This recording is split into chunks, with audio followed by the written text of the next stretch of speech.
ஊழலுக்கு விதை போட்டவர் திமுக தலைவர் கருணாநிதி தான் என தருமபுரி நடைபெற்ற வேல் யாத்திரை பொதுக்கூட்டத்தில் பாரதிய ஜனதாவின் மாநில துணைத் தலைவர் அண்ணாமலை தெரிவித்துள்ளார். தருமபுரியில் பாரதிய ஜனதா கட்சி சார்பில் வேல் யாத்திரை பொதுக்கூட்டம் நடைபெற்றது. இந்த பொதுக்கூட்டத்திற்கு பாரதிய ஜனதாவின் மாநில துணைத் தலைவர் வி.பி. துரைசாமி மற்றும் முன்னாள் IPS அதிகாரி அண்ணாமலை ஆகியோர் கலந்து கொண்டனர். இந்த பொதுக்கூட்டத்தில் அண்ணாமலை கலந்து கொண்டு பேசும்போது மக்களை பிளவுபடுத்துவதற்காக வேல் யாத்திரை செய்வதாக எதிர்க்கட்சிகள் குற்றம் சாட்டுகின்றனர். ஆனால் கடந்த 8 மாதங்களாக ஓட்டு அரசியலுக்காக திமுகவினர் பிச்சை எடுத்து வருவதாகவும், அரசியல் கட்சியாக இருந்தால் நாகரிகமாக மக்களிடம் வந்து தாங்கள் செய்த சாதனைகள் குறித்து வாக்கு கேட்பார்கள். ஆனால் திமுக கட்சி தமிழ் கடவுள் முருகனின் கந்தசஷ்டி கவசத்தை இழிவுபடுத்தி அதன் மூலம் பிளவுபடுத்தி நமது அணிக்கு ஓட்டு சேரும் என்று தவறான கணக்கு போட்டார்கள்.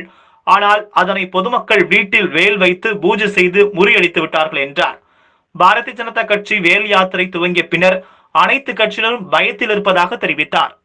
இழிவுபடுத்தி பேசினார். அவர் என்ன இழிவுபடுத்தி பேசினார் சொன்னாவே எனக்கு கூச்சமாக இருக்கின்றது.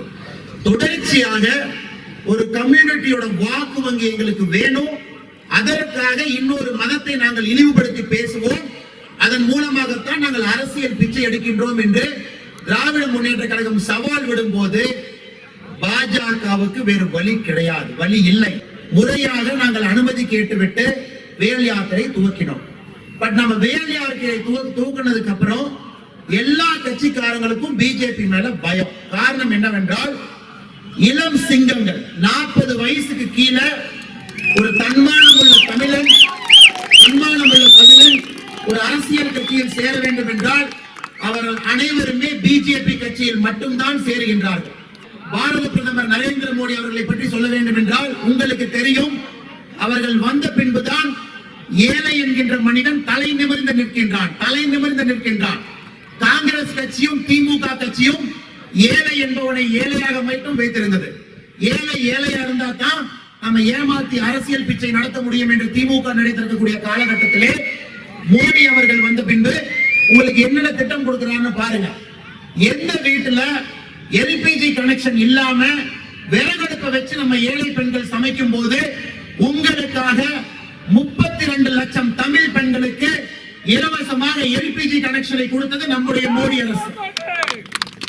உங்க யாருகிட்டயுமே பேங்க் அக்கவுண்ட் இல்லாதப்ப தமிழகத்தில் மட்டும் 1,06,00,000 பேருக்கு ஜன்தன் என்கின்ற பேங்க் அக்கவுண்டை ஓபன் செய்து 3 மாதமாக 500 ரூபாயை உங்கள் அக்கவுண்டில் செய்வது மோடி அரசு. அதனால்தான் அனைத்து பெண்களுமே பீகாரிலே ஒரு வாரத்திற்கு முன்பு பாஜக ஜெயிச்சதுக்கு முற்றிலும் காரணம் அங்கே இருக்கக்கூடிய பெண்கள் 7% அதிகமாக ஓட்டளித்து மோடி அவர்கள் பெண்களின் பாதுகாவலர் என்கின்ற நம்பிக்கையை மறுபடியும் நிலைநாட்டி இருக்கின்றார்கள். இங்கே இருக்கக்கூடிய திமுக MP என்னுடைய நண்பர் செந்தில் அவர்கள் என்னிடம் விவாதத்திற்கு வராமல் ஓடி போனவர்.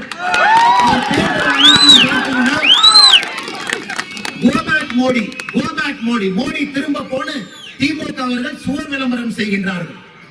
ஒன்றுமே செய்யாமல் கோபாலபுரத்தில் பிறந்ததற்காக மட்டும் திராவிட கட்சி தலைவர் இருக்கக்கூடிய ஸ்டாலின் கோபாலபுரம் வீட்டில் பிறந்ததற்காக மட்டும் அடுத்த முதலமைச்சர் என்று சொல்லிக்கொண்டு தெரியும் உதயநிதி ஸ்டாலின் இருக்கக்கூடிய கட்சியிலே நீங்களும் கூட சேர்ந்துவிட்டு MP என்று சொல்லிக்கொண்டு தெரிகின்றீர்கள்.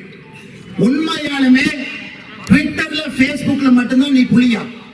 தருமபுரி மக்களுக்கு 2019 MP ஆனதுக்கு அப்புறம் நீங்க என்ன செஞ்சிருக்கீங்கன்னு வெள்ளை அறிக்கை போடுங்க. எலெக்ஷனுக்கு முன்னாடி கூட பிச்சை எடுத்து தான் நீங்கள் MP ஆனீர்கள்.